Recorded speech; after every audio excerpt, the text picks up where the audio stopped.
Bom dia, pessoal, tudo bem? Muito prazer. Quem não me conhece, meu nome é Flávio, sou atual presidente da PMC. É um prazer enorme recebê-los aqui dentro da Faculdade de Medicina, para o nosso quarto simpósio.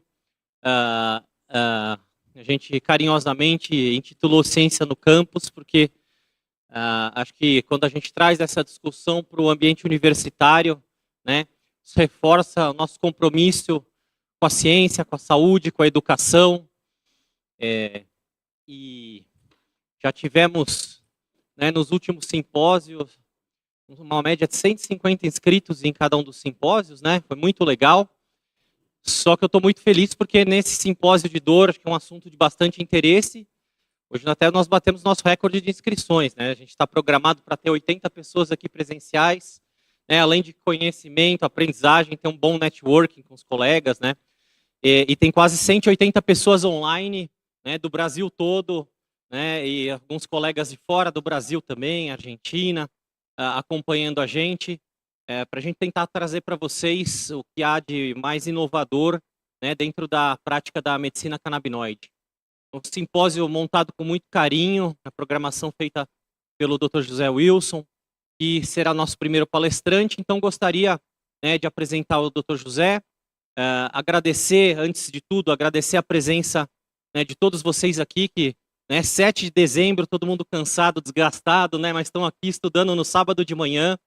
Agradecer a presença dos nossos patrocinadores, né, que sem eles, a PMC ela não tem, é uma associação sem fins lucrativos, né, todos aqui fazem um trabalho voluntário e graças aos patrocinadores que a gente consegue também desenvolver um evento com essa qualidade. Então, nominalmente, agradecer o apoio do pessoal da Health Meds, pessoal da Earth Wellness, pessoal da CR Wellness, que estão todos sempre com a gente. Agradecer as empresas que também são nossos associados institucionais, nos ajudam aí no dia a dia, né, para a gente conseguir fazer um bom trabalho. E sem mais delongas, né, seria de introduzir aqui o Dr. José Wilson Andrade. Ele é médico ortopedista, fez sua formação na USP, a residência em cirurgia do quadril, especializou em medicina esportiva também, né, e encarou com a gente esse desafio da PMC, é nosso vice-presidente, né, e tenho certeza que vai trazer para vocês um conhecimento brilhante aí, né, sobre a abordagem da dor com canabinoides. Dr. José Wilson, seja bem-vindo.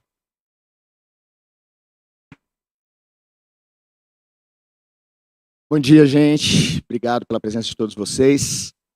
Espero que vocês aproveitem bastante. Bom, vamos lá. O tema que eu vou abordar hoje vai ser a dor nociplástica. Por que eu escolhi esse tema? Primeiro porque é novo, relativamente novo. O conceito de dor nociplástica tem 8 anos, mais ou menos. Muito pouco tempo. Se a gente falar em sistema endocannabinoide, tem mais de 30. Então é uma definição muito nova. E a gente vai ver aqui no que eu vou falar para vocês aqui nos próximos minutos. Vocês vão entender o porquê que eu escolhi essa dor, esse tipo de dor, essa definição de dor, para associar ela ao uso dos canabinoides aí para ter essa melhora. Bom, não tenho nenhum conflito de interesse, tá? Vou começar por aí. Primeiro, de onde vem a dor? A dor sempre foi associada a sofrimento. A dor sempre foi uma coisa ruim na história. A palavra vem de Poena. É uma deusa romana, que é a deusa do castigo, ajudante de Nêmesis, bem trágico, né? Então a dor nunca foi encarada como uma coisa boa. Por algumas culturas não tão ruim, por outras sim, um sofrimento muito grande. Primeiro vamos para a definição de dor que a gente tem da Associação Internacional para Estudos da Dor. Definição de dor é muito importante quando a gente vai falar de dor. É muito difícil definir dor. O que é dor para mim não é dor para você, não é dor para você, mais dor para você. Uma coisa muito diferente. Ela é sempre uma experiência pessoal, tá? E tem muita influência externa nessa experiência pessoal. Se você pegar a cultura oriental, a dor não é tão importante para eles. Quando você vê uma senhora oriental de cabelo roxo, ela pode estar morrendo de dor, mas ela está lá com um semblante tranquilo, absolutamente serena. Agora, a amiga dela italiana está pulando, gritando, xingando a família. Então, a própria cultura de onde você vem, como você é criado, também muda a experiência que a gente tem com a dor. Essa definição aqui, a cada ano, eles mudam essa definição e acrescentam novos itens. Esse último aqui embaixo, é bem interessante, tá? O que ele fala? Que a descrição verbal é só tá, dos componentes que a pessoa usa para expressar a dor. Então, mesmo que teu paciente não fale que ele está com dor, ele pode estar expressando isso de outras formas. Pode ser uma depressão, a linguagem corporal dele, uma irritabilidade, um distúrbio do sono. Então, a expressão verbal não é o único ponto em que você tem que se ater para definir o que é dor e para poder entender a dor do seu paciente. Tem 3 tipos de dor, tá? Até antes da nociplástica só tinham 2 definições de dor, que é a dor nociceptiva. A dor nociceptiva, você tem um estímulo externo, seja ele mecânico, químico, térmico. Você tem uma via ascendente que leva esse estímulo para o seu cérebro. Você tem a percepção cortical da dor. E depois você tem uma via descendente que vai modular a dor. Isso é o que se espera que aconteça normalmente. Aí a gente tem a dor neuropática. A dor neuropática ela segue o mesmo caminho, porém, nesse caso, a gente vai ter uma lesão neurológica. Tá? Você tem uma lesão neurológica que provoca essa dor. Porém, muitas vezes, tanto a nociceptiva quanto a neuropática, elas podem evoluir para uma dor nociplástica. O que é a dor nociplástica? Você não tem lesão tecidual, você não tem lesão neurológica, você não tem estímulo externo. Na dor nociplástica, a dor não é um sintoma, ela normalmente é a doença em si. O problema é a dor. E quando você tem a dor nociplástica, a gente vai ver mais para frente, você tem alterações, tanto na percepção, quanto na via ascendente, quanto na modulação na via descendente. Então, é bem diferente do que um trauma que provoca dor. Você tem um fator. E isso é muito difícil para o paciente entender também. É muito complicado você explicar para o paciente que ele tem um problema de sistema nervoso central. Tá? Muita gente que trata dor nociplástica, que trata esse tipo de dor, a gente precisa encaminhar o paciente para um psiquiatra, às vezes. É muito difícil explicar isso para o paciente. Normalmente ele olha para a gente e fala assim, eu não estou louca, o que você está me mandando para o psiquiatra? Mas faz parte. Então, é uma dor muito difícil para o paciente entender, muito difícil do médico tratar, e a percepção do paciente também ela é muito complexa. Definição de dor nociplástica, está lá de 2016, que é uma dor que surge de nocicepção alterada, apesar de não haver evidência clara de dano tecidual real ou possível. Um possível dano também é uma causa de dor, ele não precisa ser real, tá? Mas na dor nociplástica nós não temos nem o real nem o possível, que causa ativação de nociceptores periféricos, ou evidência de doença ou lesão do sistema somatosensorial. Ou seja, ela não tem uma causa, tem uma causa, como a gente vai ver, mas não tem uma causa clássica de dor dos outros tipos de dor que a gente conhece. Isso aqui é um trabalho coreano, tá? Desse ano, que ele mostra os componentes emocionais e sensoriais da dor, e aí ele mostra para a gente onde se encontra a dor nociplástica, que ela acaba, ela se sobrepõe, tanto a parte sensorial quanto a parte emocional, são componentes importantes da dor nociplástica. Que no Brasil, a prevalência de dor crônica, tá? É muito difícil a gente encontrar, seja trabalhos acadêmicos, sejam revisões, é muito pouca coisa que a gente encontra sobre dor nociplástica, por essa recente definição dela. Mas a gente acaba extrapolando, a gente pega trabalhos clínicos, acadêmicos, que teoricamente estavam tratando de dor nociplástica, apesar de não citarem que esse era o caso. Mas a gente vê aí no Brasil, mais de 12% da população tem dor nociplástica. Isso é subnotificação, com certeza. Essa incidência é maior. Mas o que a gente tem descrito são 12,5%. E isso aqui é extremamente importante. Mulheres. Mais de 70% dos casos de dor nociplástica estão no sexo feminino. Tá? Esses aqui são os critérios diagnósticos que foram definidos também pela IASP para você definir o que é dor nociplástica. São muitos critérios. Até você definir que é uma dor nociplástica, você tem que excluir muita coisa. Primeiro, tem que ser uma dor crônica. Que é uma dor crônica, a dor que dura mais que 3 meses. Você tem que excluir qualquer fator externo, qualquer possibilidade de dor nociceptiva. Você tem que excluir qualquer possibilidade de dor neuropática. O paciente precisa ter hiperalgesia e alodínia. Hiperalgesia, o estímulo doloroso, é mais intenso para esse paciente. A alodínia, um estímulo que não deveria provocar a dor, provoca a dor. E além desses fatores, o paciente tem que ter comorbidade. Existem algumas comorbidades clássicas para dor nociplástica, hipersensibilidade, tá? a luz, som e odor. Isso a gente vê muito comumente em enxaqueca, migrânia. É extremamente comum esse tipo de comorbidade. Distúrbio do sono e fadiga, absolutamente 99% dos pacientes com esse tipo de dor vão ter distúrbio do sono e fadiga. E distúrbio cognitivo também, comumente a gente encontra. Porém, tem que ter uma comorbidade dessas descritas para a gente poder definir que é uma dor nociplástica. Isso aqui são fatores de risco, foi montado esse modelo biopsicossocial, que você pode identificar na infância e que predispõe essa criança a vir ser uma criança ou adulto com dor nociplástica. O que eu gosto de destacar aqui nesses fatores? De novo, sexo feminino, obesidade, sedentarismo, é muito importante, vocês vão ver por quê também mais para frente. Adversidade, trauma infantil e nível socioeconômico. São fatores bastante impactantes aqui no Brasil, por isso que eu destaquei um pouco mais esses fatores desse modelo aí que vê para a gente o risco de dor nociplástica. Vamos para a fisiopatologia dela, tem 4 fatores. Primeiro são as características da própria dor. Eu vou ter aí fatores supraespinhais, eu vou ter fatores espinhais e eu vou ter fatores periféricos. Apesar de eu ter falado para vocês que não existe um estímulo externo periférico, existe alteração, sim, da nocicepção periférica que compõe a fisiopatologia da dor nociplástica. Primeiro vamos para as características dessa dor. Essa sensibilização central é extremamente importante, tá? É um clássico para explicar o que é a dor nociplástica. Hiperresponsabilidade a estímulos dolorosos e não dolorosos.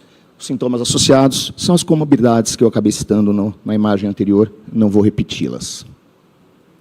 De fatores supraespinhais, como eu também já tinha falado, hiperalgesia e alodínia, você vai ter uma hiperatividade e conectividade em centros de percepção da dor, e você vai ter uma hipoatividade, uma diminuição de conectividade em centros de modulação da dor. Então, você sente mais dor e modula menos essa dor que você sente.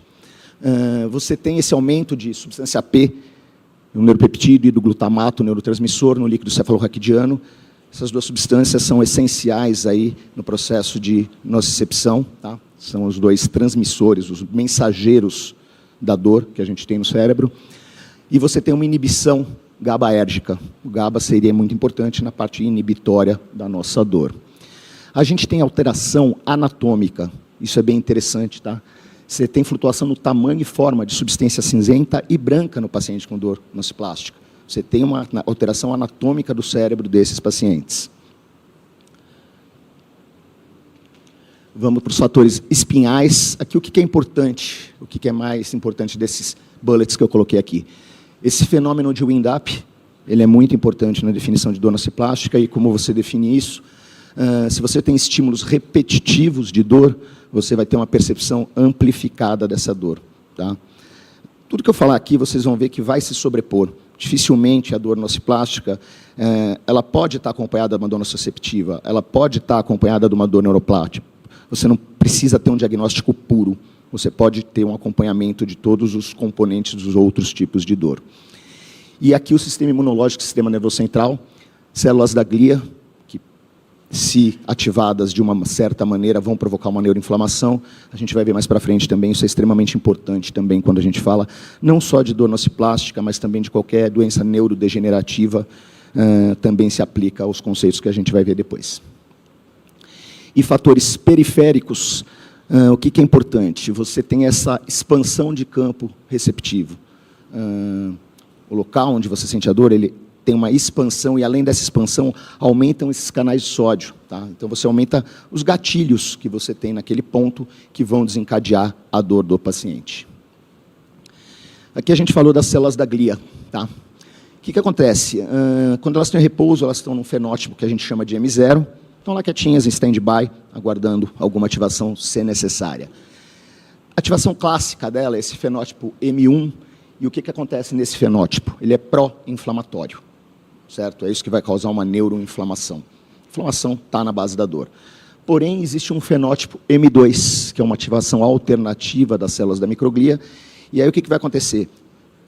Essa ativação, ela produz substâncias anti-inflamatórias, certo? Então, por isso é muito importante isso. Não preciso explicar. Se a gente conseguir ativar essas células para um fenótipo M2, isso vai ser muito melhor para o paciente. E o que se viu já nos pacientes com dor nociplástica é que a relação M1 e M2 é anormal. A ativação para o fenótipo M1 nesses pacientes é além do que a gente vê no paciente que não tem a dor nociplástica. Dor nociplástica tem 5 categorias diferentes. A primeira delas é a dor crônica difusa. A dor crônica difusa, o modelo clássico é a fibromialgia. É o mais estudado, é a patologia mais estudada quando a gente fala de dor nociplástica. Além de ser a mais estudada, vocês vão ver mais para frente, muito pouca coisa, mas é a clássica. Uma prevalência de 2,5%, novamente, isso é subnotificação. O diagnóstico da fibromialgia, ele costuma levar, em média, 5 a 7 anos. O paciente roda do ortopedista, para o neurologista, para o psiquiatra, para o reumatologista, para o fisiatra, até fechar esse diagnóstico. Quando eu estudei fibromialgia, faz um certo tempo, era doença de louco, ninguém queria atender. Um médico jogava para o outro, e você imagina o sofrimento para o paciente, além de não ter um diagnóstico fechado, ele não era bem-vindo em nenhum consultório. É muito difícil de tratar.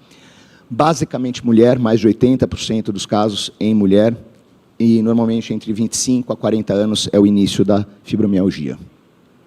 Fibromialgia sempre vai ter fadiga e distúrbio do sono. Outras patologias que têm dor nociplástica não, mas a fibromialgia você nunca vai encontrar sem fadiga e distúrbio do sono. Em um grande número de casos, depressão também está associada à fibromialgia. A cefaleia e dor orofacial, a mais famosa é a enxaqueca, de novo com uma prevalência subnotificada, com certeza. O que é enxaqueca? Você tem essa ativação excessiva de núcleos do tronco, essa hiperexcitabilidade que é seguida de uma depressão cortical.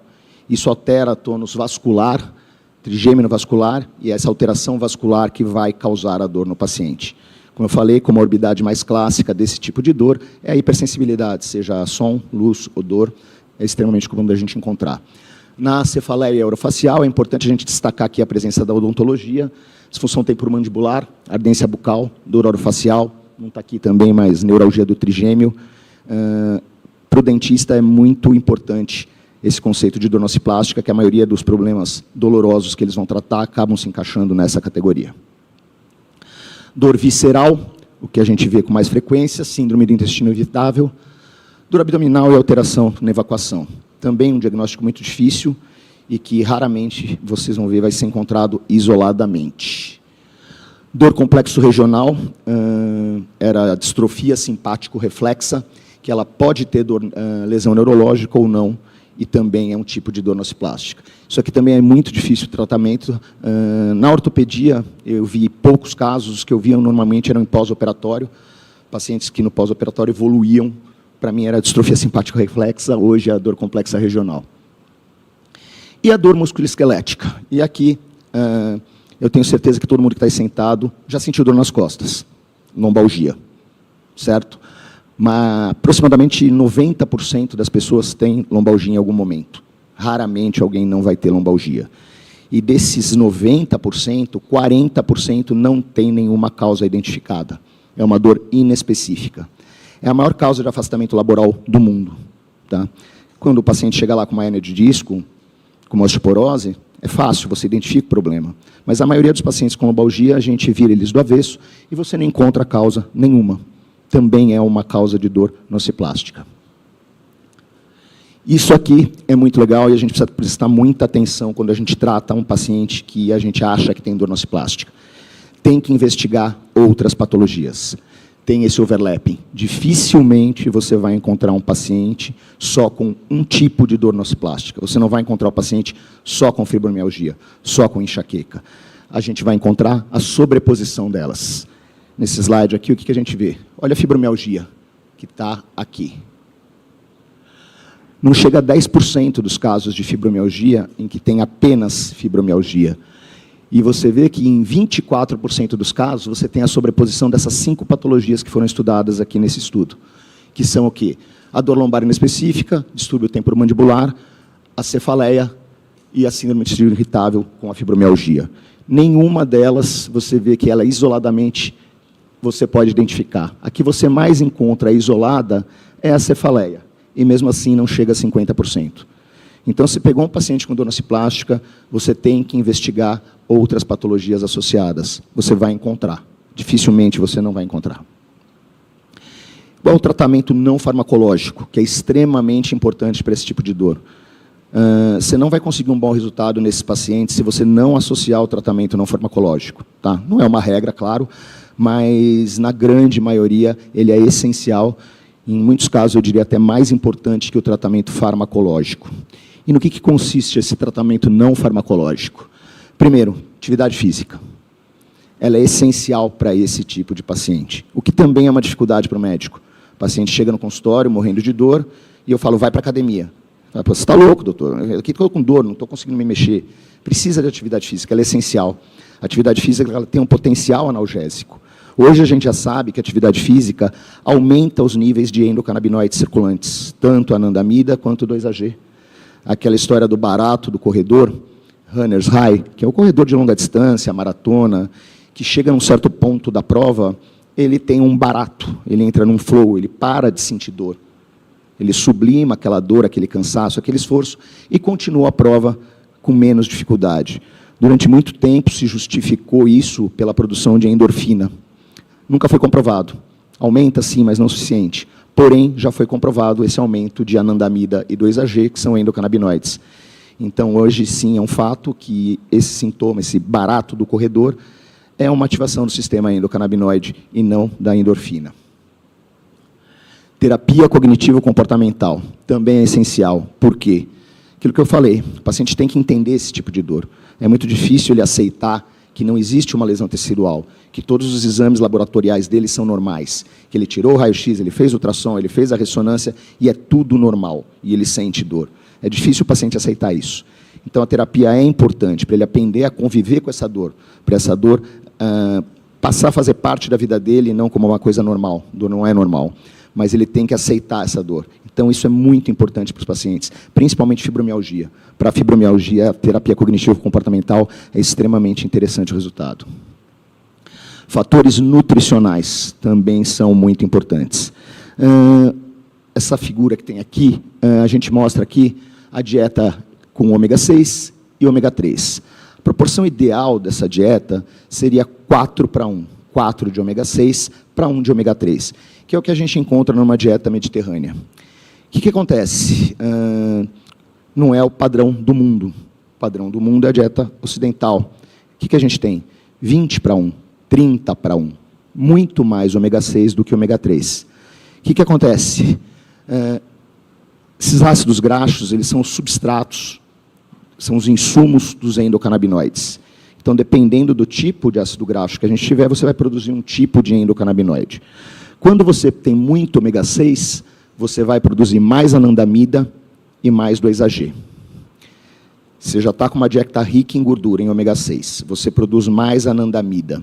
O que a anandamida também faz? Estimula o apetite. Ela estimula o receptor canabinoide do tipo 1 e ela aumenta o seu apetite. Então, você está com uma dieta rica em gordura, você produz anandamida, você tem mais fome. Sabe aquela história do gordinho engraçado, que sempre conta piada, sempre um cara divertido? Talvez seja um excesso de anandamida circulante nele.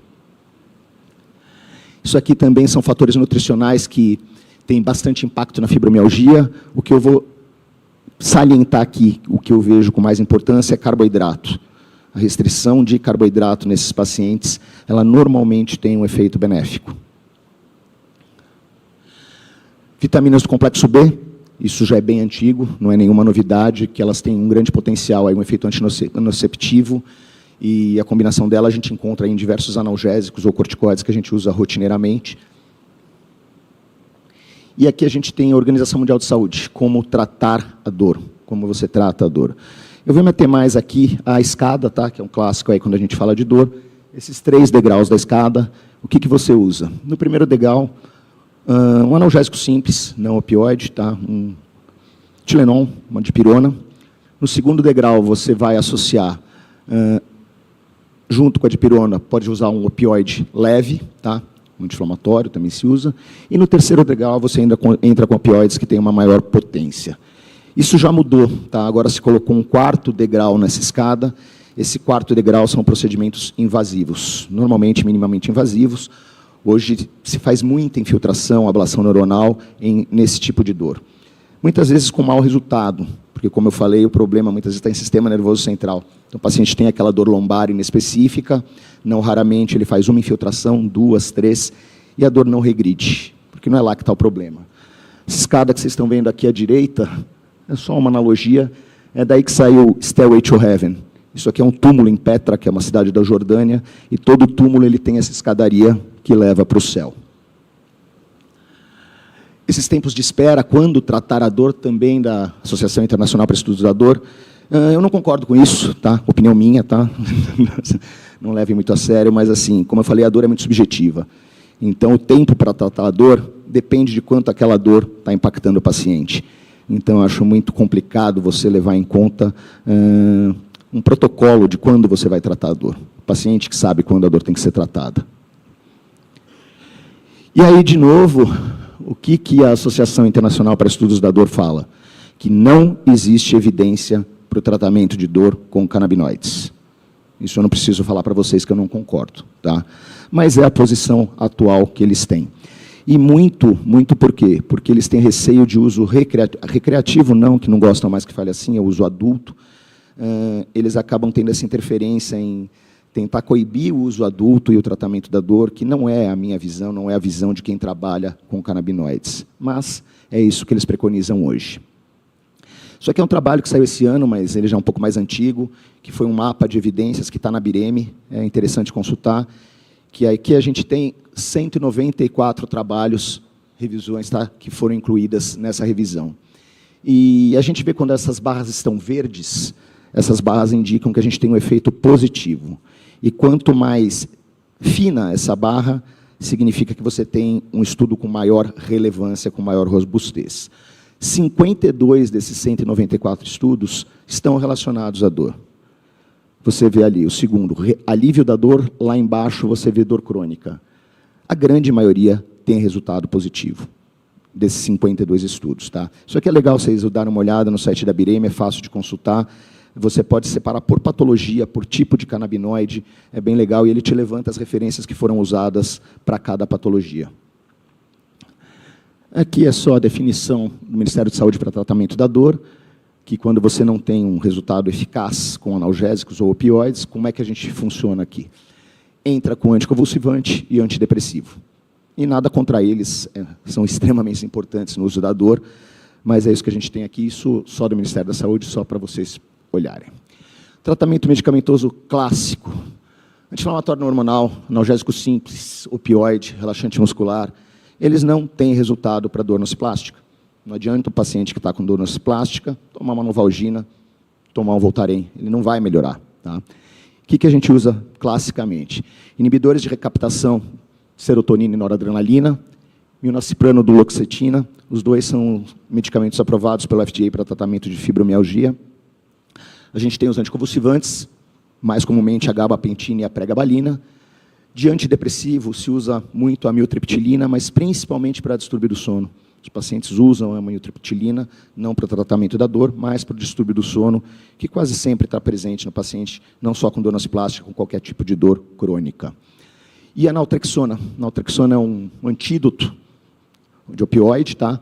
Em baixa dose, ele pode aumentar a expressão de receptores opioides. Então, baixas doses de naltrexona também são interessantes para o tratamento da dor nociplástica. E agora vamos ao que a gente veio falar aqui, o uso dos canabinoides nesses casos de dor nociplástica. Primeiro, rapidinho só, a promiscuidade do CBD, o número de alvos moleculares que a gente encontra. São mais de 70, 76 alvos moleculares, e aqui eu listei os alvos moleculares que têm correlação direta com controle da dor. O THC, um pouquinho menos de alvo molecular quando a gente fala de dor, mas nucleares ionotrópicos, os vanillows de potencial transitório e de proteína acoplados à proteína G, principalmente o GPR 55 e 18 e os opioides, que tem mais interesse quando a gente fala aí de dor. Aqui um espaço especial para o THC. O THC é extremamente importante no controle da dor, não só da dor nociplástica. Tá? Tem muita gente que prefere não usar inicialmente. Eu, particularmente, acho que o THC tem um papel crucial no controle da dor, ele é extremamente importante, e a gente vê na figura aqui à direita os locais de expressão do THC. Ou seja, ele é expresso lá no início, tá? Aqui no gânglio dorsal, tem a via ascendente, sistema nervoso central, percepção da dor, ele tem muita expressão, e na via descendente, na modulação da dor, você tem bastante expressão de receptor CB1, daí a importância do THC para o controle da dor. Aqui, de novo, as células da glia, tá? Quando a gente tem uma ativação para aquele fenótipo M1, você vai ter processo inflamatório, redundante essa imagem, vamos passar para a próxima. De novo, esse aqui é um estudo clínico mostrando que a ativação do CB2 consegue promover a mudança para aquele fenótipo tipo 2, que eu falei, que é um anti-inflamatório. Isso com ativação de CB2 em sistema nervoso central. Sempre que a gente fala sistema nervoso central, todo mundo lembra do CB1. Mas essa expressão do CB2 nas células da glia é extremamente importante e, quando ativado, ele vai levar para um processo anti-inflamatório. Isso vai ajudar na dor, mas eu acho que o impacto mais importante disso são nas doenças neurodegenerativas. Certo, doutor Pedro? Então tá bom. Aqui mais um estudo mostrando esse potencial do canabidiol em bloquear a ativação para M1 e estimular a ativação para o fenótipo M2. Esses aqui são 2 trabalhos que foram feitos pelo Dr. Ethan Russo. Ethan Russo, acredito que quem já mexeu com cannabis aqui conheça, mas quem não conhece, ele é um dos maiores pesquisadores que a gente tem aí na área da endocannabinologia. E aqui, em 2004, ele fez esse estudo aqui, que ele cunhou esse termo. Era uma síndrome de deficiência clínica endocannabinoide. Depois, em 2016, ele reviu esse mesmo artigo. Olha as 3 patologias que ele usou: enxaqueca, fibromialgia e síndrome do intestino irritável. As 3 características de dor nociplástica. Quando ele fez esses estudos, não existia esse termo. Eu acredito que, se já existisse, seria a dor nociplástica e não necessariamente essas 3 categorias, essas 3 patologias isoladas. Tá? E o que ele viu nesse estudo? Primeiro, ele viu que nessas 3 patologias você tem níveis de endocannabinoides alterados. Tá? Anandamida, 2-AG, palmitoietanolamida, oleoesterolamida, ou seja, eles estão alterados. Se eles estão alterados em síndrome do intestino irritável, em enxaqueca e em fibromialgia, provavelmente qualquer outra patologia, qualquer dor nociplástica, vai apresentar essa flutuação de endocannabinoides. E aí ele justifica que é essa variação do sistema, essa deficiência do sistema, que leva à dor. E nesse mesmo estudo, o que ele olhou? De novo, o que a gente já falou: hiperalgesia, sem lesão tecidual, diagnósticos de exclusão e a sobreposição das patologias. Nunca ele encontrou uma dessas patologias isolada.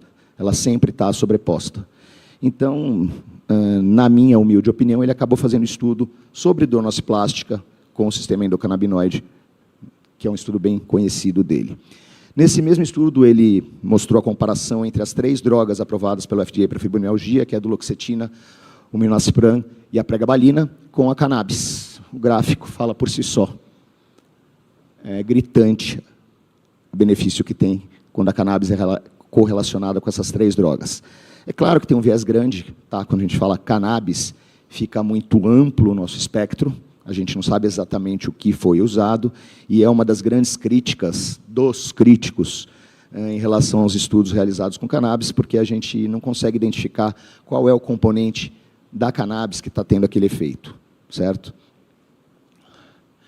Aqui um outro estudo que mostra níveis de anandamida no líquido cefalorraquidiano alterados no paciente com enxaqueca. Tem alguns estudos que mostram níveis elevados, tem alguns estudos que não mostram níveis menores de anandamida. Na minha opinião, isso é o tempo da doença. Tá? Ou seja, talvez um nível baixo de anandamida provoque um aumento da produção para curar essa dor, para tirar essa enxaqueca, ou o contrário. Tá?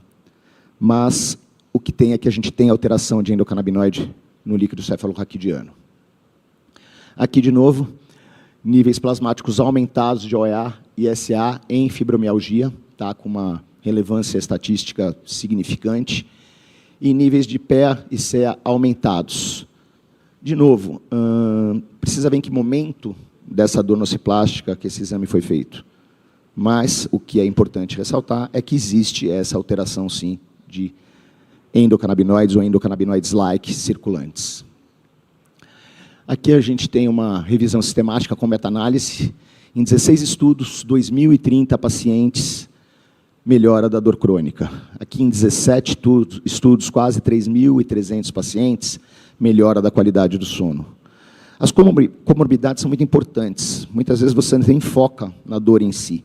O paciente com dor nociplástica, se você melhorar a qualidade de sono dele, se você diminuir a fadiga dele, se você tratar a ansiedade dele, você melhora a dor dele. Você não precisa nem pensar muito na dor. As comorbidades, sentindo menos impacto na vida dele, ele vai ter uma melhora da dor, a percepção da dor dele vai mudar. Aqui um estudo da PEN de 2018, 47 revisões, 47 RCTs, 57 observacionais. Em 13 desses estudos, redução da dor em 30%, em 5 desses estudos, redução da dor em 50%. Esse estudo foi revisto em 2021, tem uma sobreposição dos estudos que foram analisados nesse de 2018 para esse de 2021. Esse aqui diminuiu um pouquinho a eficácia, ele mostra aí o uso de cannabis, de novo muito inespecífico, mas com uma relevância muito baixa, a inabiximol, com uma relevância muito baixa também. Porém, uma relevância muito baixa não refuta a alegação de eficácia ou segurança. Aqui a gente tem esse estudo aqui com 99 casos, esse aqui é com inalação, tá? Com vaporização de flores, com alto teor de THC. Redução da dor de 7,5 de uma escala visual para 4, de dor severa, olha a diminuição foi 96% quando comparado com placebo. Tá? E a melhora do sono também. No Brasil, a gente não tem regulamentada a vaporização, porém em vários países ela é regulamentada, e ela é uma saída muito interessante, principalmente no momento agudo, é interessante. Tá? Enxaqueca você tem um resultado muito interessante com vaporização, com alto teor de THC. Aqui um estudo multicêntrico, duplo cego, randomizado. O que a gente fez nesse estudo aqui? Ele comparou o Mevatil com só THC. Tá? Ou seja, pegou um extrato ali, 2,7 de THC, 2,5 de CBD, que é o Mevatil, e comparou só com 2,7 de THC apenas, e o placebo. Melhor resultado, a combinação do THC com o CBD. Apesar do THC isoladamente também ter tido uma redução da dor, mas com uma relevância estatística menor. Esse estudo aqui ele foi encomendado pelo Barack Obama. Tá? É uma revisão muito extensa, bem interessante, quem puder dar uma olhada, tem umas 400 páginas. O problema é que ele fala muito só de THC. Tá? Aqui o CBD não foi muito estudado nessa revisão, é basicamente o THC que é abordado aqui. E o que se viu nesse estudo? Evidência substancial ou conclusiva que ela é efetiva no tratamento da dor crônica. Tá? A evidência existe sim. E uma evidência moderada na melhora do distúrbio do sono associado à dor. Aqui, de novo, a gente tem um guideline que foi publicado aí, já tem algum tempo, mas não, um tempo não é de 2023. 47 estudos, recomendação forte, evidência de qualidade moderada para a dor. Para distúrbio do sono, também uma recomendação forte, mas com evidência de qualidade moderada. Muitas das vezes, essa qualidade moderada ela cai naquele problema do que se está usando, que produto que se está usando. Então, a gente precisa de mais estudos com relação à dor para poder definir exatamente o que foi usado. Inclusive, vamos fazer uma parte aqui, a PMC ela foi contemplada, doutora Letéia Pablos, o trabalho de pós-doutorado dela que ela está desenvolvendo agora, é com dor crônica em mulheres e uso de canabinoides. Ela vai avaliar também polimorfismo de receptores canabinoides e vaniloides nessas pacientes com dor crônica e ainda associar isso com osteoporose. A Assembleia Legislativa acabou contemplando ela aí com R$280 mil para fazer o estudo aqui dentro da Faculdade de Medicina do ABC.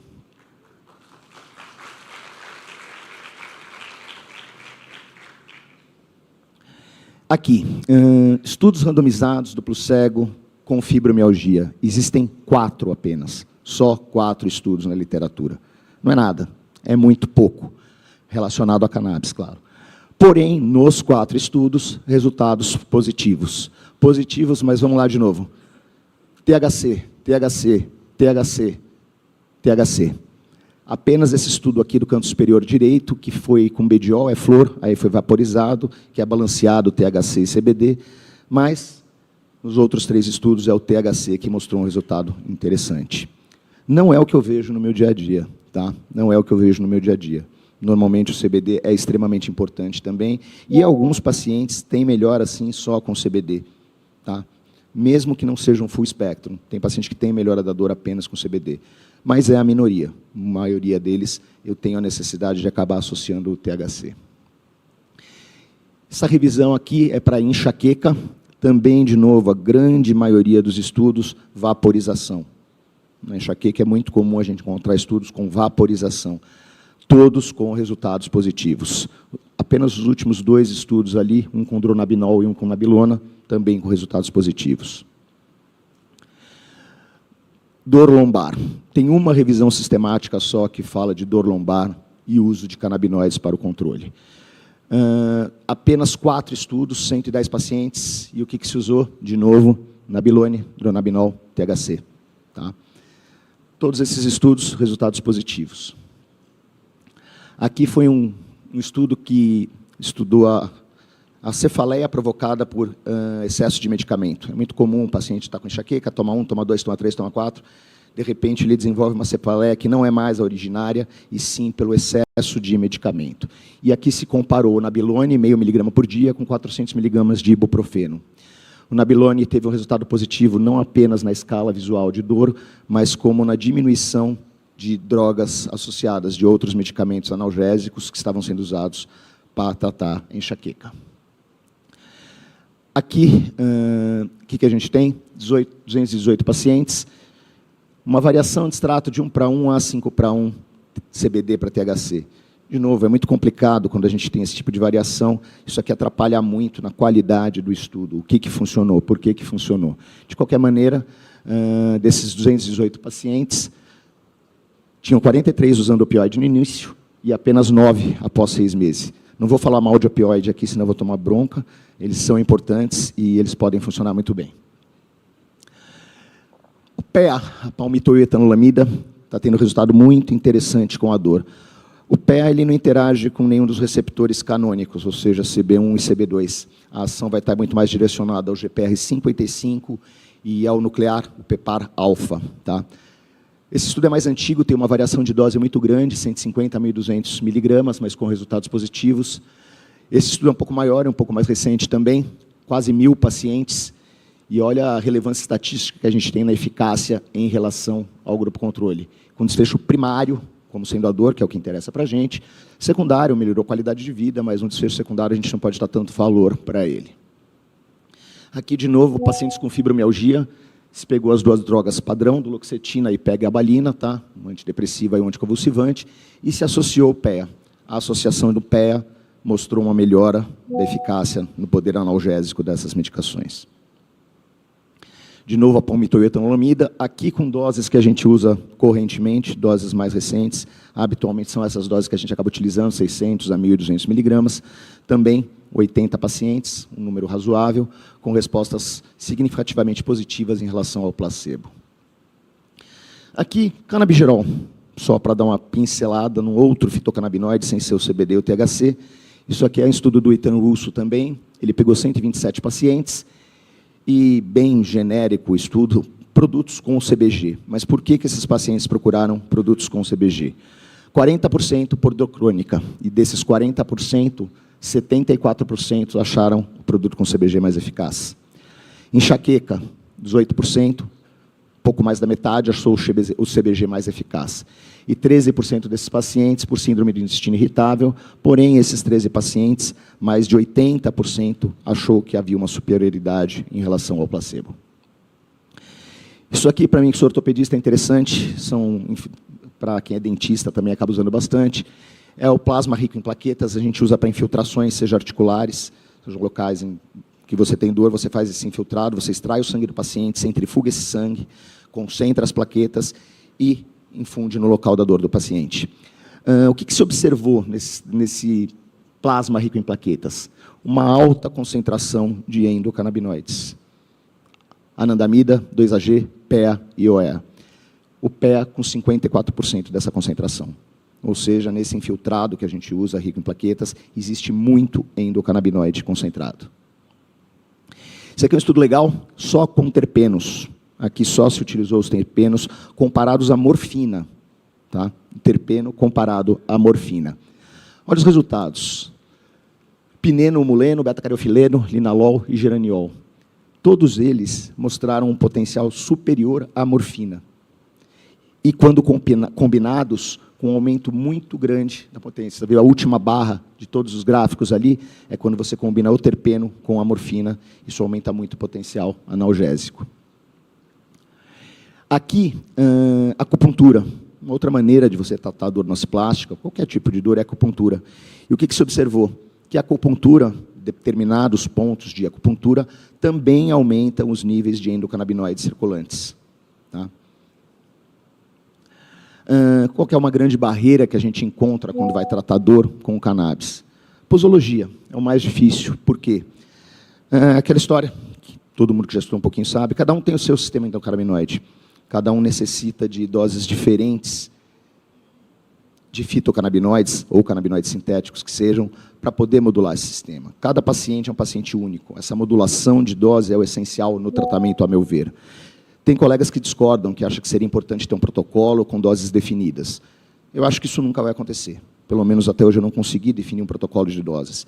A gente tem protocolos para iniciar doses mínimas, doses básicas, mas não vai acontecer aquela tantos miligramas por quilo, na minha opinião. Tá? Isso sou eu que estou falando, não está no estudo nenhum. Isso aqui foi a tentativa de se fazer um protocolo para dor. Tá? Tem um médico brasileiro, colega nosso, Wellington Brix, que estava dentro desse grupo, e se fez esse protocolo para dor. Tá? Um protocolo conservador, um mais agressivo, se chegaram a doses padrão. Porém, 2 anos depois, o mesmo Wellington publicou isso aqui. Que os canabinoides requerem um aprofundamento do conhecimento científico e as doses são individuais. Então, o protocolo, eu acho que ele é muito interessante como um ponto de partida para a gente começar a tratar, mas é paciente a paciente, é caso a caso, essa titulação. Aqui eu vou passar um pouquinho mais rápido, é aquela história do start low, go slow, por que você começa com doses baixas e por que você titula essas doses lentamente também. Não apenas por aquela história da curva em Wood, não é que quanto mais é melhor. Você chega numa determinada dose de canabinoides que você encontra o efeito máximo para aquele paciente. E, normalmente, quando você aumenta essas doses, você pode perder esse efeito, ou até ter um efeito contrário do que você quer. Então, essa é a necessidade de começar com doses muito baixas. E também, quando a gente fala de THC, para mitigar efeitos colaterais indesejados, certo? No efeito do THC, principalmente, o que a gente leva em consideração com o paciente, são os efeitos psicotomiméticos, aquelas alterações temporosensoriais, o chapado clássico. Tá? Isso depende muito da sensibilidade de cada paciente também. Bom, isso aqui eu vou passar, a discussão de caso eu também vou passar. Depois a gente conversa. Era isso que eu tinha para falar para vocês. Eu espero que vocês tenham gostado aí do que eu trouxe. E eu fico à disposição aí para quem tiver qualquer dúvida.